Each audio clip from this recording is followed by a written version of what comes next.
बहुत पहले जब दुनिया की रचना हुई थी तब 4 तरह के जीवों का अस्तित्व था। मनुष्य, देवता, राक्षस और जानवर। इंसान और जानवर आपस में शांति पूर्वक रहते थे, लेकिन राक्षसों ने इंसानों के बीच तबाही मचाना शुरू कर दिया। इसी कारण अमर देवताओं ने राक्षसों को स्वर्गीय जेल में बंद कर दिया। इस जेल की रक्षा करता है एक महान अमर बाओ यूनाइडे, जो अपनी जादुई बांसुरी से लगातार 3000 दिन और रातें राग बजाता रहा। जब तक ये बांसुरी बजती रही, राक्षस पूरी तरह बंद रहते, लेकिन नियति को कुछ और ही मंजूर था। 3 अमर देवताओं की एक भूल के कारण स्वर्गीय जेल का द्वार आखिरी रात से 1 दिन पहले ही खुल गया। इसी से राक्षसों की बुरी शक्तियां बाहर आ गई। उन्होंने बाओ यूनाइडे की जादुई बांसुरी छीन ली और इंसानों की दुनिया में भाग गए। राक्षसों ने बाओ को भी घायल कर दिया और वो भी पृथ्वी पर गिर पड़ा। इसके बाद राक्षसों ने इंसानों के शरीर में प्रवेश करना शुरू कर दिया। सैकड़ों हजारों साल बीत गए और अब वे अपने असली रूप तक को भूल चुके हैं। तो दोस्तों, आगे बढ़ने से पहले हमारे कोरियन ड्रामा हिंदी चैनल को सब्सक्राइब करना बिल्कुल, जहां पर एक बार फिर से हम कोरियन ड्रामा और वेब सीरीज की एक्सप्लेनेशन हिंदी में लेकर आएंगे। चैनल की लिंक डिस्क्रिप्शन बॉक्स में है। तो चलिए आगे बढ़ते हैं। इस दुनिया में हर चीज का एक संतुलन होता है। राक्षसों के बढ़ते प्रभाव के साथ ही इंसानों में ऐसे लोग भी जन्म लेने लगे जो उन्हें रोक सकते हैं। ताओ पंडित। ये पंडित हवा पे जीते हैं और ओस को पीते हैं और उनमें जादुई शक्तियां होती है जिनसे वे राक्षसों को खत्म करते हैं। जोन्सो काल में एक बड़ा ही अनोखा और ताकतवर ताओ पंडित था। जान वुई मस्त मौला, शरारती, शराब और स्त्री का दीवाना था और सबसे बड़ी बात, उसे चढ़ाना बेहद पसंद था। वह अपनी चालाकी और जादुई तरकीबों से हर बार लोगों को चौंका देता, जिससे लोग उसे शरारती ताओ पंडित कहकर बुलाते थे। एक बार उसने राजा के साथ मजाक करने की ठानी। उसने अपनी जादुई ताबीजों से खुद को जेड सम्राट का दूत बना लिया। उसके आगे आगे कुछ देवता चल रहे थे और पीछे एक जादुई धुन बन रही थी। वो राजा के सामने पहुंचा और बोला कि सम्राट ने राजा से 10,000 स्वर्ण मुद्राएं मंगाई है। राजा उसकी बातों में आ गया और आदर पूर्वक झुक गया। इसके बाद जॉन वुई ने महल की दासियों से शराब मंगवाई, पीने के बहाने अंदर गया और वहां से एक कांसे का दर्पण चुरा लिया। अंत में जब उसका असली रूप सामने आया तो पता चला कि देवता असल में झाड़ू थे। राजा गुस्से से पागल हो गया और उसे पकड़वाने के लिए आदेश दिया, लेकिन जॉन वुई कहाँ आसान था। उसने सबके सामने आंधी और बारिश का जादू दिखाया। वे एक पेंटिंग में समा गया और वहां से घोड़े पर चढ़कर गायब हो गया। जॉन वुई का सपना था दुनिया का सबसे महान ताओ पंडित बनना। इसके लिए उसे 2 चीजों की जरूरत थी, 8 फुट का दर्पण और कांस्य तलवार। 8 फुट का दर्पण जो तीनों लोकों के जीवों का असली रूप दिखा सकता है, और कांस्य तलवार जो राक्षसों का नाश करने का सबसे शक्तिशाली हथियार है। जो दर्पण जॉन वुई ने अभी अभी महल से चुराया था, वो वही 8 फुट वाला दर्पण था। अब बची तलवार, जो कहा जाता है कि एक सरकारी अधिकारी ली के पास है। मजे की बात यह है कि ली एक सुंदर विधवा महिला पर मोहित है और संजोग से वही विधवा जॉन वुई को भी बहुत पसंद है। आगे क्या होता है? क्या जॉन वुई तलवार हासिल कर पाता है या फिर राक्षस उसे रोक देते हैं? यही है इस जादुई, रहस्यमयी और रोमांचकारी कहानी की अगली कड़ी। जॉन वुई के पास एक खास सवारी है, शियाओ यी, जो असल में कुत्ता है, लेकिन ये कोई आम कुत्ता नहीं है। जब तब वह इंसानों का रूप धरकर जॉन वुई के साथ मजे उड़ाने निकल पड़ता है। कहा जाता है कि जब जॉन वुई को 8 फुट का दर्पण और कांस्य तलवार मिल जाएंगे, तब शियाओ यी हमेशा के लिए इंसान बन सकेगा। इस बार जॉन वुई शियाओ यी पर सवार होकर उस विधवा से मिलने निकला जिसे वो पसंद करता है, लेकिन उस रात उस विधवा को उसके परिवार वाले सरकारी अफसर ली के पास भेजने वाले थे। जॉन वुई ने झट से कह दिया, मैं उसे पहुंचाऊंगा। रास्ते में अचानक कुछ डाकू आ गए और विधवा को अगवा करने लगे। शियाओ यी ने डाकुओं से जमकर लड़ाई की और उधर जॉन वुई, जो उस औरत के सामने शर्माता है, अब तक अपने दिल की बात कह भी नहीं पाया था कि विधवा खुद उसके गले लग गई। मगर इससे पहले कि वो पल कोई रंग ला पाता, जॉन वुई और शियाओ यी ने उस विधवा को एक बोरे में डाल दिया और उसे अफसर ली के घर पहुंचा दिया। जैसे ही अफसर ली विधवा के पास पहुंचा, उसे उसकी पीठ पर एक तावीज दिखा और फिर उसकी आंखें फटी की फटी रह गई। वो खूबसूरत विधवा अब एक मोटी नौकरानी में बदल चुकी थी। असल में जॉन लुई ने पहले ही असली विधवा को बचा लिया था। ली को धोखा देने का सिर्फ एक मकसद था, कांस्य तलवार को पाना। ली को जब सारा माजरा समझ आया तो वो गुस्से में फट पड़ा। दोनों में झगड़ा हुआ और इसी दौरान जॉन लुई ने गलती से ली की बांसुरी छीन ली। लेकिन ये कोई साधारण बांसुरी नहीं थी, ये वही जादुई बांसुरी थी जो अमर बाओ यूनाइडे की थी। इसका मतलब साफ था कि ली खुद एक राक्षस है। और फिर उसने अपना असली रूप दिखाया। वो एक विशाल चूहा राक्षस बन गया। दोनों में जमकर मुकाबला हुआ, लेकिन जॉन लुई उस पर भारी नहीं पड़ पाया। चूहे राक्षस ने बांसुरी वापस पा ली और उसे बजाना शुरू किया। उसकी धुन इतनी तीखी और डरावनी थी कि वहां मौजूद कोई भी उसे सहन नहीं कर पाया। इसी अफरा तफरी में राक्षस गायब हो गए, लेकिन बांसुरी वहीं छोड़ गए। अभी सभी संभल भी नहीं पाए थे कि एक खरगोश राक्षस वहां आ धमका। जॉन लुई ने उस पर एक जादुई तावीज वाला तीर चलाया, लेकिन तीर को बीच में ही किसी ने रोक लिया। वो था हुआडाम, उस दौर का सबसे प्रसिद्ध ताओ पंडित। हुआडाम की शोहरत इसीलिए थी क्योंकि वो न सिर्फ शक्तिशाली था बल्कि गरीबों की मदद भी करता था। लोग उसका बहुत आदर करते थे। अब तीनों अमर देवता जो स्वर्गीय जेल की रक्षा करते थे हुआडाम के पास पहुंचे और उससे कहा, जाओ राक्षसों से बांसुरी वापस लाओ। राक्षसों के हाथ में बांसुरी जाने से बुराई और भी शक्तिशाली हो रही है।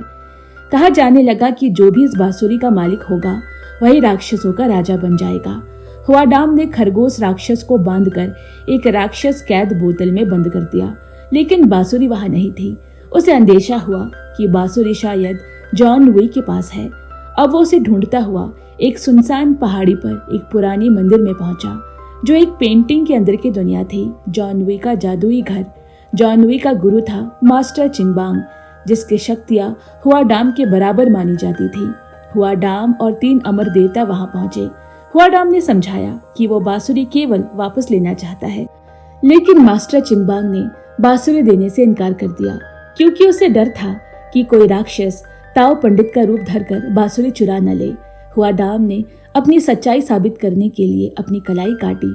उसका खून लाल था जबकि राक्षसों का खून हरा होता है। अब दोनों चिंगबांग और हुआडाम बांसुरी के लिए भिड़ गए। दोनों की शक्तियां इतनी बराबर थी कि बांसुरी टूटकर 2 टुकड़ों में बट गई। चिंगबांग ने कहा, शायद यही ठीक है, अब इसे सिर्फ अमर देवता ही जोड़ सकते हैं और जब तक ये टूटी रहेगी राक्षस इसे हासिल नहीं कर पाएंगे। उसने अपना हिस्सा एक वीणा के डब्बे में रख दिया और तीनों अमर देवता भी सहमत हो गए। हुआडाम अपना आधा हिस्सा लेकर लौट गया। इसके बाद चिंगबांग ने शियाओ यी को आदेश दिया, विधवा को वापस उसके घर छोड़ाओ और जॉन लुई से कहा कि उससे दूर रहो। वो औरत उसके लिए विनाश का रास्ता बनेगी। मगर जॉन लुई कहाँ मानने वाला था। वो चुपके से विधवा को घर छोड़ने गया। रास्ते में उसने देखा कि विधवा उदास है। जब उसने कहा कि वो समंदर देखना चाहती है तो जॉन लुई ने जादू से समंदर रच दिया और फिर मुस्कुराते हुए उसे उसके घर पहुंचा आया। जब जॉन लुई ने विधवा को उसके घर पहुंचा दिया और मंदिर लौटने ही वाला था, तभी कुछ अनहोनी हो गई। अचानक आकाश से एक जादुई बेड़ी आई जो जॉन लुई और शियाओ यी दोनों के पैरों में लिपट गई। ये किसी और ने नहीं बल्कि 3 अमर देवताओं की चाल थी। उन्होंने जॉन लुई पर आरोप लगाया, तुमने अपने गुरु चिंगबांग को मार डाला और बांसुरी चुरा ली। हैरान परेशान जॉन लुई दौड़ता हुआ मंदिर के अंदर गया और देखा कि उसके गुरु सच में मरे पड़े थे। उसी समय धीरे से हुआडाम अंदर आया और उसके हाथ में था चिंगबांग का अमर पंखा। जॉन लुई समझ गया हुआडाम ही असली हत्यारा है और अब उसी पर इल्जाम लगा रहा है। सच यही था, पिछली रात हुआडाम ने चिंगबांग को मार डाला। असल में बात तो ये थी कि जब हुआडाम ने अपनी कलाई काटकर दिखाने की कोशिश की थी तब उसके जख्म से हरा खून निकला था। उसी समय उसे समझ आ गया कि वो तो खुद एक राक्षस है। हजारों साल की साधना के बावजूद वो ये सच्चाई नहीं जान पाया था। जब उसके शिष्यों को ये रहस्य पता चला और उन्होंने उसे पकड़ने की कोशिश की तो हुआडाम ने सभी को मार डाला। अब जब वो अपनी सच्चाई जान गया तो उसके भीतर की बुराई पूरी तरह जाग उठी और उसने निश्चय कर लिया, मुझे बांसुरी का दूसरा आधा हिस्सा चाहिए ताकि मैं सभी राक्षसों का राजा बन सकूं। वो चिंगबांग से लड़ने पहुंचा, लेकिन जंग में जीत न पाकर उसने चाय में जहर मिलाकर उसे मार डाला। मगर जब उसने वीणा के डब्बे को देखा तो बांसुरी का आधा हिस्सा गायब था। हाँ, वही हिस्सा जो जॉन लुई चुपचाप पहले ही चुरा चुका था। गुस्से में हुआडाम ने अमर पंखे से जॉन वुई पर वार किया। जॉन वुई उसके सामने कमजोर साबित हुआ और हुआडाम ने बांसुरी का वो हिस्सा भी छीन लिया। उधर तीनों अमर देवता ने मंत्र पढ़े और जॉन वुई को शियाओ यी के साथ एक पेंटिंग में बंद कर दिया, जहां उन्हें 500 साल तक कैद में रहना था, क्योंकि उन पर गुरु की हत्या का आरोप लगा था। लेकिन चालाक जॉन वुई ने कैद होने से ठीक पहले हुआडाम से बांसुरी का आधा हिस्सा चुपके से वापस चुरा लिया। इस तरह बांसुरी का वो टुकड़ा भी उसके साथ 500 सालों के लिए उसी पेंटिंग में सील हो गया। बिना बांसुरी के राक्षसों की दुनिया चुपचाप हो गई और इंसानों की दुनिया में 5 सदियों तक शांति बनी रही। समय बीतता गया। 500 साल बाद साल आया 2009। अब इंसानों की दुनिया बदल चुकी थी। आधुनिक समाज, दौड़ती भागती जिंदगी और सियोल शहर की चकाचौंध। तीनों अमर देवता अब सामान्य इंसान बन चुके थे, एक साधु, एक भविष्यवक्ता और एक पादरी। लेकिन एक दिन म्यूजियम में रखी 2 राक्षस कैद बोतलें अचानक फट गई और चूहा राक्षस और खरगोश राक्षस भाग निकले। सियोल शहर में फिर से डर और अराजकता फैलने लगी। तीनों अमर देवता इकट्ठा हुए और सोचा, हमें फिर से किसी ताओ पंडित की मदद लेनी होगी। लेकिन हुआडाम तो अब कहीं छिपा था। अब कोई रास्ता नहीं बचा सिवाय एक के, जॉन वुई को वापस लाया जाए। वे म्यूजियम पहुंचे जहां वो पेंटिंग रखी थी जिसमें जॉन वुई कैद था। तीनों अमर देवताओं ने उसके सामने मंत्र पढ़े और देखते ही देखते जॉन वुई पेंटिंग से बाहर निकल आया। 500 साल बाद उसने फिर से सूरज की रोशनी देखी। जैसे ही वो बाहर आया, उसकी पहली मांग थी, शराब लाओ। तीनों देवता मुस्कुराए और उसे लाल शराब पेश की। फिर बोले, अगर तुम इन राक्षसों को पकड़ने में हमारी मदद करोगे तो हम तुम्हें स्वर्ग में मुख्य राक्षस शिकारी और महामंत्री पद के लिए नामित करेंगे।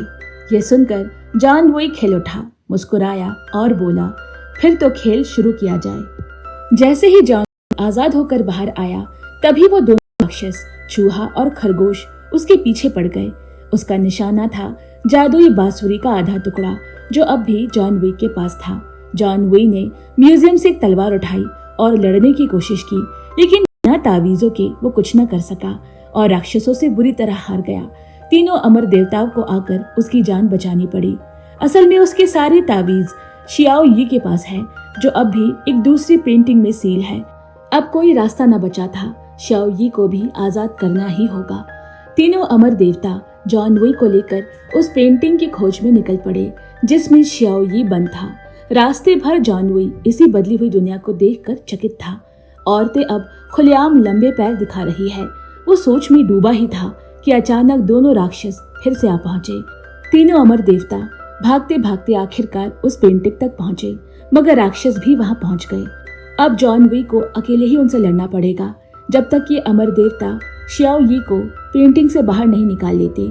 राक्षसों ने लगभग जॉन वुई को मार ही डाला था कि तभी एक मेनहोल का ढक्कन उड़ता हुआ आया और दोनों राक्षसों को दूर फेंक दिया। ये था शियाओ यी जो अब आजाद हो चुका था। उसने फौरन जॉन वुई की तरफ उसकी तावीज फेंकी। तावीज मिलते ही जॉन वुई ने जादू किया, अपने कई रूप बना लिए और राक्षसों पर टूट पड़ा। लड़ाई के बाद आखिरकार उन दोनों को हरा दिया। जैसे ही अमर देवता उन्हें फिर से बोतल में कैद करने लगे, राक्षसों ने मानव रूप धारण कर लिया और भाग निकले। जॉन वुई ने घायल खरगोश राक्षस का पीछा किया, लेकिन तभी एक कार ने उसे टक्कर मार दी। वो जल्दी से उठ खड़ा हुआ, लेकिन ड्राइवर को देखकर चौंक गया। ये वही विधवा थी जो आज भी वैसे ही दिखती है जैसी उसकी यादों में थी। जॉन वुई कुछ बोल पाता इससे पहले वो कार लेकर निकल गई और जॉन वुई सिर्फ उसे देखता रह गया। अब जब राक्षस फिर से भाग चुके थे, जॉन वुई के पास आजादी थी। 500 साल बाद इंसानों की दुनिया को जीने का मौका मिला था। शराब का शौकीन जॉन वुई पास की दुकान की खिड़की से जादू से बियर और फ्राइड चिकन चुरा लाया। यहाँ तक कि इश्तेहारों से शराब और परफ्यूम ही निकाल लिए। नशे में झूमते हुए उसने अपने कपड़े भी जादू से बदल डाले और अब वह पूरी तरह मॉडर्न बन चुका। उसके बाद वो एक नाइट क्लब में मस्ती करने पहुंचा, लेकिन मजे की बात ये थी कि वही घायल खरगोश राक्षस भी वहीं छुपा बैठा था। तीनों अमर देवता ने इस मौके का फायदा उठाया और उसे पकड़ लिया। अब बस बचा है वो चूहा राक्षस। इस बीच जॉन वुई ने सोचा कि अमर देवता जब व्यस्त हो तब भाग चला जाए, लेकिन जैसे ही वो निकला, खुद को फिर से उसी नाइट क्लब में पाया। असल में उसके और शियाओ यी के पैरों की बेड़ियां अभी नहीं हटाई गई थी। तीनों अमर देवता चाहते थे कि वो उनके नियंत्रण में रहे, खासकर चूंकि जॉन विक के पास अभी बांसुरी का आधा हिस्सा था। अब अगर उन बेड़ियों से छुटकारा पाना है और दुनिया का सबसे ताकतवर ताव पंडित बनना है तो उसे कांस्य तलवार की जरूरत है, जिसे वो 500 साल पहले नहीं ढूंढ पाया था। इसी सोच में डूबे वे सड़क किनारे एक विशाल टीवी पर एक खबर आ रही थी। एक अरबपति के निजी संग्रह में वो प्राचीन कांस्य तलवार पाई गई है। अब तो मिशन तय था, चलो तलवार लेने। अमीर आदमी का घर पुलिस से घिरा था, लेकिन जॉन वुई ने रक्षक पहरेदारों को भ्रमित कर दिया और शियाओ यी ने एक लात मारकर वो पासवर्ड का दरवाजा खोल डाला। अंदर पहुंच के उन्होंने आखिरकार वो ऐतिहासिक कांस्य तलवार पा ही ली। अब जॉन वुई दुनिया का सबसे ताकतवर ताव पंडित बन चुका था और शियाओ यी भी अब पूरा इंसान बन सकता था। लेकिन उसी समय तीनों अमर देवता पर फिर से खतरा आ गया। चूहा राक्षस लौट आया। उसने उन तीनों को पकड़कर लिफ्ट से गिराने की कोशिश की, लेकिन ठीक उसी समय जॉन वुई और शियाओ यी वहां आ पहुंचे और उन्होंने अमर देवताओं को बचा लिया। इस बार चूहा राक्षस को काबू कर लिया गया। अब दोनों राक्षस पकड़े जा चुके थे और तीनों अमर देवताओं को जॉन वुई की जरूरत नहीं रही और उन्होंने सोचा अब क्यों ना जॉन वुई और शियाओ यी को भी सील कर दिया जाए। जैसे ही तीनों अमर देवताओं ने जॉन वुई को पकड़ने की कोशिश की, जॉन वुई ने चालाकी दिखाई। उसने कांस्य तलवार से 500 साल पुरानी वो बेड़ी काट दी और पास की कीचड़ उठा तीनों अमर देवताओं पर फेंक दी। पेंटिंग गंदी हो गई, लेकिन जॉन वू पूरी तरह से आजाद हो गया। हालांकि पहले तीनों अमर देवता उसे रोकना चाहते थे, लेकिन अब समझ गए कि उसे आजाद करना ही सही फैसला था, क्योंकि आगे और भी भयंकर राक्षसों से टकराव होना था। इसी दौरान तीनों अमर देवताओं में से एक, जो पुजारी था, जैसे ही अपने साफ कपड़े पहनकर चर्च पहुंचा, वहां एक रहस्यमयी औरत आई प्रायश्चित करने के लिए। वो औरत धीरे धीरे अपने पापों की बात कह रही थी कि पुजारी के पैर के पास रखी राक्षस बंदी बोतलें कांपने लगी और उनमें से बंद राक्षस फिर से बाहर निकल गए। अचानक उस रहस्यमयी औरत ने असली रूप दिखाया। वो और कोई नहीं बल्कि हुआ डाम था, जिसने बिना घबराए उन दोनों राक्षसों को फिर से अपनी बोतल में बंद कर दिया। तीन अमर देवता उसे देखकर बहुत खुश हुए। बातों बातों में हुआ डाम ने जादुई बांसुरी का जिक्र छेड़ा। आधी बांसुरी अब भी जॉन वुई के पास है और वो नहीं चाहते कि ऐसे लापरवाह और खतरनाक ताव पंडित के पास वो बांसुरी का हिस्सा रहे। उधर जॉन वुई, जो अब आजाद है, सीधे उस विधवा को ढूंढने चला गया जिसे वो पसंद करता है। अब इस जन्म में उसका नाम है जिंग। वो एक सेलिब्रिटी असिस्टेंट बन चुकी है और खुद भी स्टार बनने के सपने देखती है। जॉन वुई उसे शूटिंग सेट पर मिला, लेकिन जिंग अब उसे नहीं पहचान पाई। जॉन वुई हमेशा की तरह मस्ती के मूड में था। उस सेट की नकचड़ी स्टार को बांध दिया और जिंग को हीरे का हार देने लगा और जादू से अपने और शियाओ यी के कपड़े दो मॉडल्स के कपड़ों से बदल दिए। शायद किस्मत ने फिर से दोनों को करीब ला दिया। पर जैसे ही वो पल और गहरा होता, जिंग को स्टार का फोन आया और वो वहां से चली गई। अब शियाओ यी बेचैन था। उसने जॉन वुई से कहा, अब तो हमारे पास दोनों चीजें हैं, दर्पण और तलवार, तो फिर मैं इंसान क्यों नहीं बन पा रहा। जॉन वुई ने दर्पण दिखाया, लेकिन उसमें शियाओ यी का चेहरा अब भी कुत्ते। शियाओ यी हैरान रह गया। तब जॉन ने समझाया, ये तलवार और दर्पण सिर्फ पद और पहचान के प्रतीक है, ये गारंटी नहीं कि तुम इंसान बन जाओगे। शियाओ यी नाराज हो गया, बोला, तो मुझे हुआ डाम के पास चले जाना चाहिए था। अब जॉन वुई को चिंता सताने लगी। शियाओ यी ने एक अमीर आदमी के घर में हुआ डाम की तस्वीर देखी। जॉन वुई वहां से भागा भागा गया और पुष्टि हुई कि वही हुआ डाम है जिसने उसके गुरु को मारा था। अब वो हर हाल में उसे रोकना चाहता है। उधर हुआ डाम भी जॉन वुई को ढूंढ रहा है ताकि बांसुरी का बचा हुआ हिस्सा हासिल कर सके। सबसे पहले उसने शियाओ यी को ढूंढा। उसने शियाओ यी को एक जादुई गोली दी और कहा, इसे खाओ और इंसान बन जाओगे। लेकिन इस गोली का एक और असर था, वो शियाओ यी को मार सकती थी। अब हुआ डाम ने उसे मजबूर किया कि वो जॉन वुई के सारे तावीज चुरा ले ताकि जॉन वुई की सारी शक्तियां खत्म हो जाए। फिर हुआ डाम ने राक्षसी रूप ले लिया और जिंग को ढूंढ निकाला। उसने जबरन अपना खून जिंग को पिलाया और उसे भी राक्षसी बना दिया। अब जिंग, जो कभी सीधी साधी थी, अब बुरी आत्मा से भरी थी। अब वो हर चीज पा सकती थी जो वो चाहती थी। अंधेरे से भरे एक शहर के ऊंचे ऊंचे दीवारों पर जॉन वुई, हुआ डाम और जिंग तीनों एक दूसरे को ढूंढ रहे हैं। शाओई ने आवाज लगाई, जानवी। जैसे ही वो मिले उसने उसे गले लगा लिया, लेकिन वो सब एक धोखा था। उसने उसके सारे तावीज चुराकर हुआडाम को दे दिए, ये सोचकर कि अब वो इंसान बन जाएगा। लेकिन हुआडाम ने सारे तावीज जला दिए और साफ कर दिया कि उसने झूठ बोला था। शाओई का दिल टूट गया। उसे एहसास हुआ कि उसने अपने इकलौते सच्चे दोस्त को धोखा दे दिया। अब कहानी एक ऐसे मोड़ पर आ चुकी है जहां दोस्ती, विश्वास और बदला तीनों एक ही जमीन पर खड़े हैं। इधर जिंग अब पूरी तरह राक्षसी बन चुकी है और सोल शहर में तबाही मचा रही है। जॉन बुई को उस बुरी आत्मा की ऊर्जा महसूस हुई और वो उसे ढूंढता हुआ पहुंचा। अब जिंग पहले की जैसी नहीं रही, वो बेहद खूबसूरत मगर खतरनाक बन चुकी है।